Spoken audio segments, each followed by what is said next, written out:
Alright, Shalom, Akim, Shalom. Commençons comme toujours en donnant tout honneur et toute gloire à notre Seigneur, notre pouvoir, Yahweh, Bahashem, Yahweh Shai, Bahashem, Kudash. Double honneur et respect aux apôtres de Great Millstone établis par notre Seigneur pour guider l'élection de la nation d'Israël. Et bien sûr, Shalom aux élus. C'est le frère Zekar du camp de Great Millstone Montréal, revenant avec une leçon qui va toujours sur comment notre Seigneur, notre pouvoir, Yahweh, Bahashem, Yahweh Shai, est en train d'unifier les deux royaumes, okay, qui est en fait un seul royaume. Lorsque je dis les deux royaumes, je parle du royaume de Juda et le royaume d'Israël. Okay. Le royaume de Juda sont aussi connus comme les tribus qui sont dans l'âge connus comme les soi-disant latinos et soi-disant amérindiens.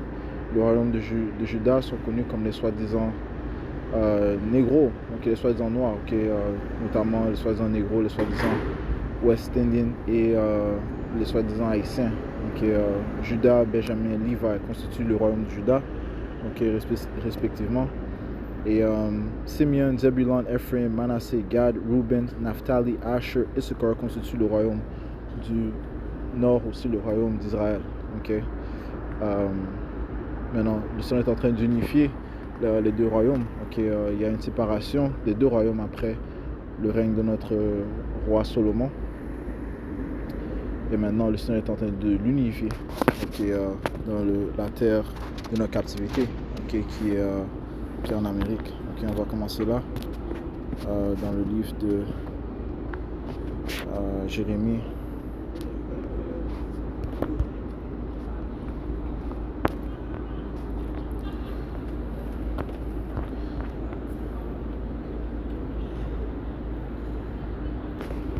Jérémie 50 et verset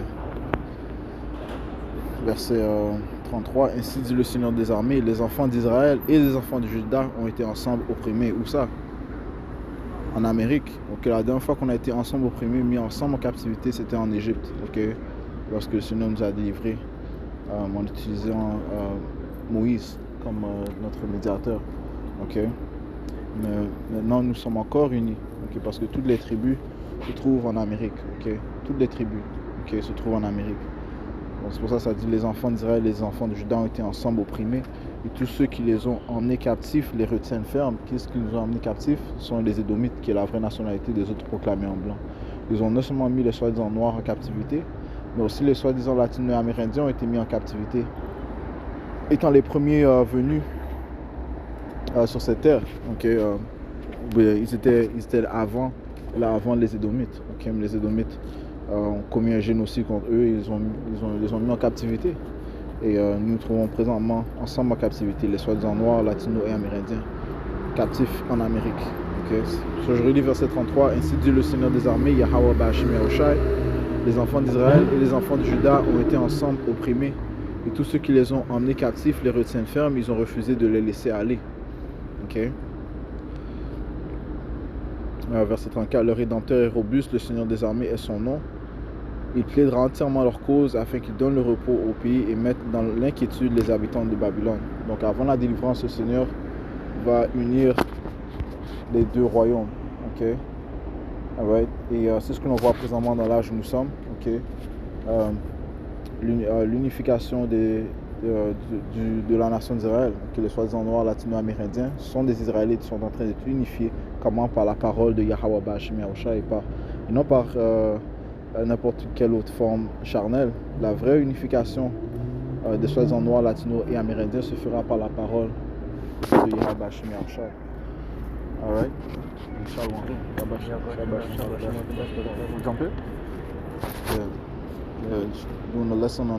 fais une leçon sur l'unification des deux royaumes qui est en train de se produire présentement.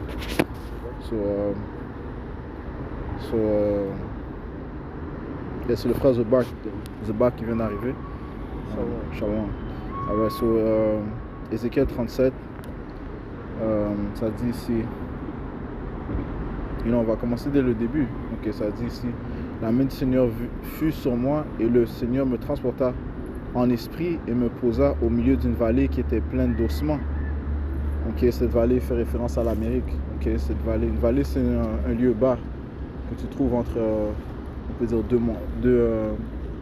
deux montagnes. La vallée est un endroit bas et l'Amérique est bas spirituellement. moralement, elle est basse. Okay? La moralité de l'Amérique est complètement abominable. Et contre la rectitude du Tout-Puissant. Okay? C'est contre les instructions du Tout-Puissant. Quelque chose? Rapidement. Job 10 et 21. Avant que j'aille d'où je ne reviens plus, c'est-à-dire dans le pays de l'obscurité et de l'ombre de la mort. Ouais, le pays de l'obscurité et l'ombre de la mort, c'est l'Amérique. Une terre d'obscurité sur obscurité et combre de mort, sans aucun ordre, où la lumière est comme l'obscurité. Ça, c'est l'endroit où, comme ça dit à propos de son nom, le nom Babylone réfère au mot Babel, qui veut dire confusion. C'est une place où le mal est bien et le bien est mal. Et c'est de là de Babylone, qui est poussée la vibration d'iniquité. En fait, parce que Babylone a été une coupe d'or dans la main du Seigneur. À partir de cela, c'est de Babylone que tout le monde a été enchanté pour suivre des manières qui sont iniques. De manière satanique. Ouais. L'ombre de la mort, c'est la mort qui te suit, man, constamment. Pourquoi? Parce que l'iniquité, comment on dit ça, l'iniquité règne ici. So, qu'est-ce qui mène si tu restes dans l'iniquité? La mort, man. Ça dit ici une vallée, retournons à Ézéchiel 37, il me posa au milieu d'une vallée qui était pleine d'ossements, okay? Donc des ossements sèches. Et il me fit passer près d'eux tout autour, et voici, ils étaient en fort grand nombre, en pleine vallée, et ils étaient fort secs. Il faut comprendre que ce chapitre est spirituel, c'est parabolique. Okay? On va voir de quoi il s'agit lorsque ça parle des ossements sèches, okay? Qui se trouvaient dans la vallée. Verset 3, il me dit, fils de l'homme, ces eaux peuvent-ils revivre? Et je répondis, ô Seigneur Yahweh, tu le sais. De nouveau, il me dit, prophétise sur ces eaux et dis-leur, ô vous, au sec, entendez la parole du Seigneur.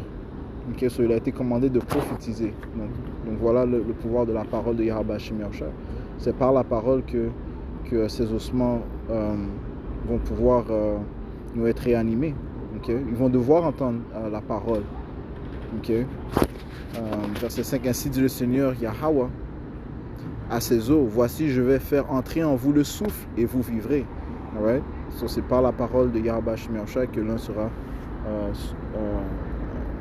sauvé, ou bien sauvé aussi, passer de la mort à la vie, comme ça dit. Quelque chose rapidement.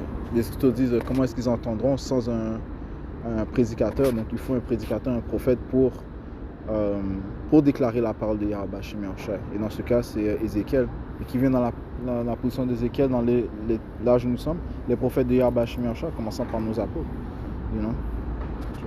Jean 6 et 63, c'est l'esprit qui vivifie, la chair ne profite de rien. Les paroles que je vous dis, elles sont esprit et elles sont vie. Encore, comme le frère vient de mentionner, on est ordonné de prophétiser même au vent, parce que c'est à travers ces paroles, les gens qui vont écouter et qui vont croire à ces paroles vont passer de la mort à la vie. Yahushua a dit ça, ceux qui croient en moi, ceux qui entendent ma parole passeront de la mort à la vie. Jean 5 et 24. En vérité, je vous dis, celui qui entend ma parole et croit en celui qui m'a envoyé a la vie éternelle. C'est la vie sempiternelle, c'est la vie éternelle, man. So Yahushua, c'est lui qui mène à la vie. Et comment? Commençant par sa parole. Et en fait, Yahushua est la parole du Tout-Puissant. Donc c'est lui qui fait l'homme passer de la mort à la vie. Et quel homme? Un Israélite. Okay? C'est pour ça que ça dit celui qui m'a trouvé trouve la vie. Celui qui me haït déteste lui-même et va avoir la mort. Et tous ceux qui maïs aiment la mort. C'est ce que Yahushua a dit. Le livre de Proverbes, c'était Yahushua. Ok, regarde. Ça dit lorsque les. C'est là que. Celui qui croit en. Je vais relire ça. En vérité, je vous dis, celui qui entend ma parole et croit en celui qui m'a envoyé a la vie sempiternelle et ne viendra pas en condamnation, mais est passé de la mort vers la vie. That's it. Alright, so, et le Seigneur a dit au verset 5, tu as dit ici, ainsi dit le Seigneur Yahweh à ses os, voici je vais faire entrer en vous le souffle et vous vivrez. Ok. Et le souffle commence par le nom de Yahweh, you know? Et le nom de son fils, ok? Ça commence par cela. Ceux sont les noms les plus importants, man. Donc tu dois avoir la foi en ces noms. Ok? Verset 6. Et je mettrai des nerfs sur vous, et je ferai venir de la chair sur vous, et je vous couvrirai de peau, et je mettrai le souffle en vous, et vous vivrez, et vous saurez que je suis Yahweh. Donc c'est ce que le Seigneur dit. Lorsque tu prophétises, et bien c'est ce qui va arriver à ces ossements secs, ok? Qui seront couverts. Okay, qu'ils auront de la vie, okay, ils auront le souffle, okay, ils ne seront plus dans l'ignorance, ils seront plus secs, mais ils vont être vivifiés. You know? Tu veux dire quelque chose?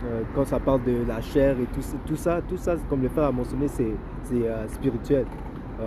Ça représente la connaissance et le savoir de l'écriture. Et l'esprit, c'est vraiment la totalité. C'est ça qui complète et qui veut dire que tu as la vérité. Ouais. Parce que sans l'esprit, tu peux savoir que tu es un Israélite, ça c'est bien. Tu peux savoir que le royaume, c'est seulement pour les Israélites. Mais si tu as du levain, si tu as quelque chose qui n'est pas selon la doctrine de Yahweh, ça veut dire que tu n'as pas l'esprit. Tu peux avoir la chair sans l'esprit. Right. Mais c'est vrai, comme on a dit, c'est l'esprit qui vivifie. Right. You know? Yeah, parce que ta chair peut être souillée. Ouais. Ouais. Et l'esprit ne va pas entrer dans une chair, un corps malicieux. You know? Puisque c'est le temple de Yahweh qui doit rester pur.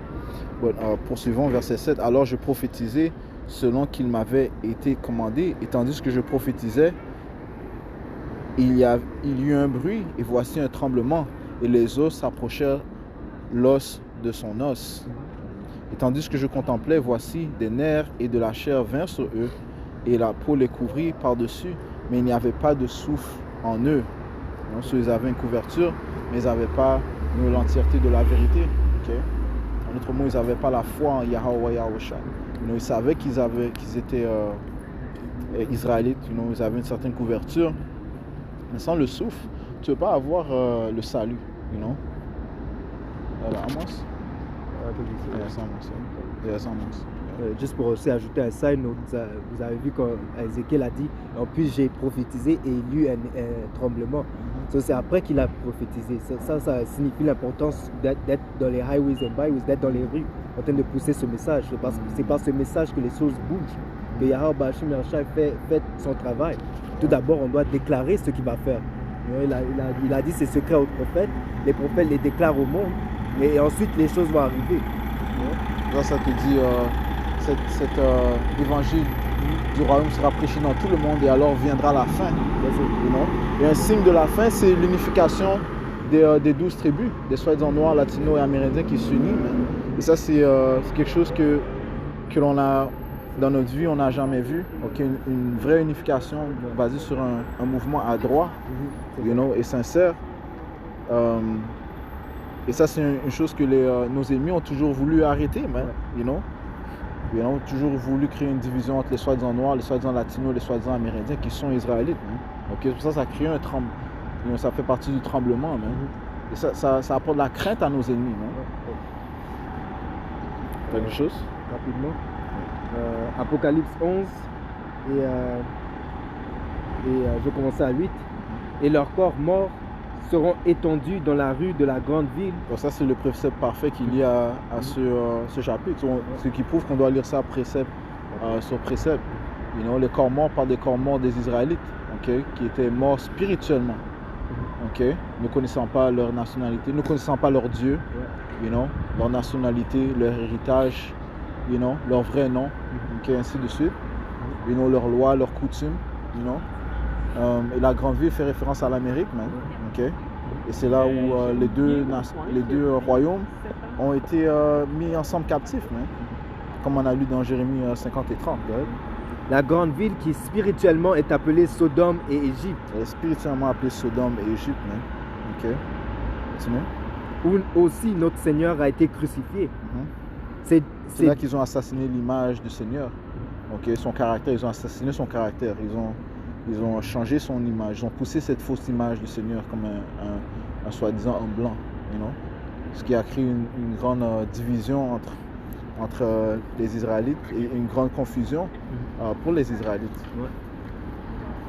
Et ceux d'entre les peuples et parentés et langues et nations verront leurs corps morts 3 jours ennemis et permettront pas que leur corps mort soit mis dans les tombeaux. Ouais, signifiant qu'ils ne nous ont pas identifiés, ils ne nous ont pas révélé qui nous sommes, sachant qui nous sommes.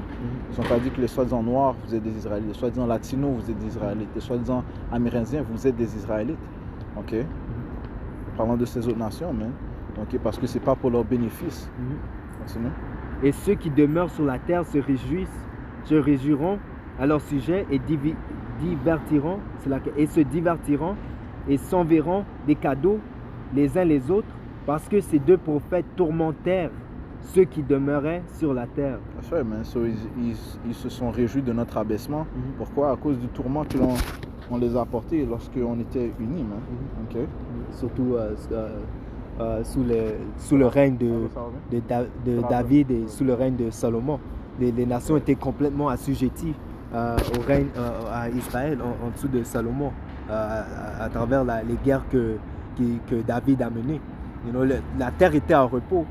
Il y avait vraiment de l'ordre sur la terre en ce temps-là, parce que c'était vraiment la manière dont le Seigneur a planifié que les choses soient. Yeah. C'est pour ça qu'il y avait la paix sur la terre pendant une période de 40 ans.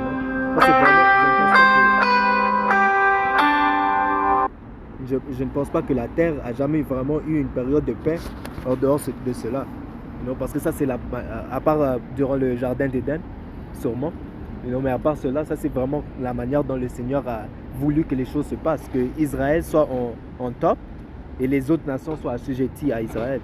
Et c'est pour cela que une des raisons aussi pour laquelle dans le règne du ciel qui va être sur la terre, il y aura la paix pour toujours, parce qu'il y aura l'ordre qui est vraiment placé selon la volonté du Seigneur. Ouais, merci, on a. Yeah, that's it on that. Ok, so retournant au verset 8, je relis. Et tandis que je contemplais, voici des nerfs et de la chair.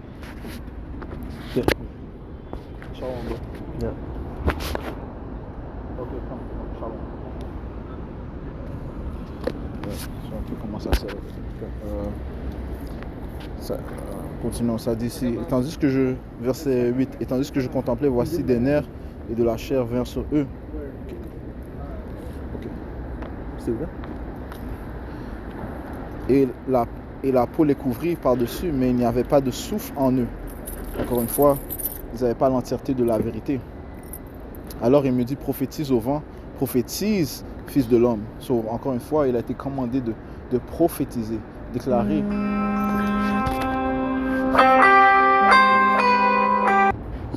Ça dit ici. Alors il me dit, prophétise au vent, prophétise, fils de l'homme, et dis au vent, ainsi dit le Seigneur Yahweh, Bashim Yahushai, viens des quatre vents au souffle sur ces tués afin qu'ils vivent. Je prophétise donc comme il m'avait été commandé, et le souffle entra en eux, et ils étaient vivants et se tenaient sur leurs pieds une extrêmement grande armée. Ok, c'est par cette parole, man. Ok, c'est par cette parole que ces ossements ont été passé de la mort à la vie. Ok, cette grande armée, on va lire ici, ça dit ici, verset 11, et alors il me dit, fils de l'homme, ces os sont toute la maison d'Israël. Ok, les Israélites, toute la maison d'Israël, ce sont des soi-disant noirs latino-amérindiens. Voici, ils disent, nos os sont desséchés et notre espérance est perdue, nous sommes retranchés. Ok, démontrant un manque d'espoir. Verset 12, c'est pourquoi prophétise et dis-leur, ainsi dit le Seigneur Yahweh, Bashim Yahushai, voici j'ouvrirai vos tombes et vous ferez remonter, je ferai remonter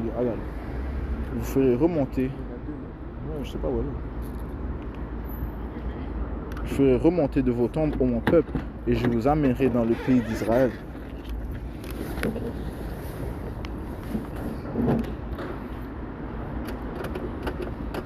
Et vous saurez que je suis Yahweh quand j'aurai ouvert vos tombes et je vous aurai remonté de vos tombes, ô mon peuple. Je mettrai mon esprit en vous et vous vivrez et je vous placerai dans votre pays et vous saurez que moi, le Seigneur, Yahweh Bashim Yahushai, l'ai dit et l'ai fait, dit le Seigneur. La parole du Seigneur vint à moi de nouveau disant, et toi, fils de l'homme, prends un morceau de bois et écris dessus pour Juda et pour les enfants d'Israël, ses compagnons. Ok. Et ce morceau de bois, c'est ce tableau que l'on démontre que l'on montre lorsqu'on est au camp, ok? Qui indique les 12 tribus de la nation d'Israël, ok? Donc ce qui se produit, c'est en fait prophétique. Le Seigneur a dit ici, et toi, fils de l'homme, prends un morceau de bois et écris dessus pour Judas et pour les enfants d'Israël, ses compagnons, puis prends un autre morceau de bois et écris dessus pour Joseph, le bois d'Éphraïm, et pour toute la maison d'Israël, ses compagnons. Et joins-les l'un à l'autre, et une seule pièce, et ils deviendront unis dans ta main. Verset 17, et joins-les l'un à l'autre en une seule pièce, et ils deviendront unis dans ta main. Et quand les enfants de ton peuple te demanderont en disant, ne nous montreras-tu pas ce que veut dire ces choses? Dis-leur ainsi dit le Seigneur Yahweh Bashim Yahushua, voici je prendrai le bois de Joseph qui est dans la main d'Ephraim et les tribus d'Israël séparées, je les mettrai sur celui-ci, savoir sur le bois de Juda. Il les ferai être un seul bois et ils ne seront qu'un dans ma main. Et les tiges de bois sur lesquelles tu auras écrit seront dans ta main devant leurs yeux. Ouais, le Seigneur est en train d'unir les deux royaumes. Ok. Ouais, rapidement, allons dans le livre de Zacharie, chapitre 9. Le verset 13, ça dit ici, lorsque je me serai bandé Juda et que j'aurai rempli l'arc d'Éphraïm et réveillé tes fils aux Zion contre tes fils aux Grèces et que je t'aurai rendu telle l'épée d'un puissant homme. Le Seigneur va utiliser son peuple, ok, le royaume de Juda, le royaume d'Israël, qui est en fait un royaume, la nation d'Israël, pour combattre contre ses fils, ok, qui sont ses fils, pour combattre les Édomites, ok, les fils de Grèce à part des Édomites, ok, et le Seigneur est en train d'unifier son peuple, hein, ok, alright, so, et c'est Yahushua qui va unir. Désolé, Yahushua qui est en train d'unir les 12 tribus et c'est lui qui va combattre pour nous, ok, alright, so, juste touché sur cela, ok, cette unification qui se produit des deux royaumes, le royaume du sud, le royaume du nord, le royaume de Juda et le royaume d'Israël, alright, soi-disant noirs, latino-amérindiens, s'unifient par la volonté de Yahweh Bashim Yahushua, Shalom, Yahweh Bashim Yahushua Bakatam.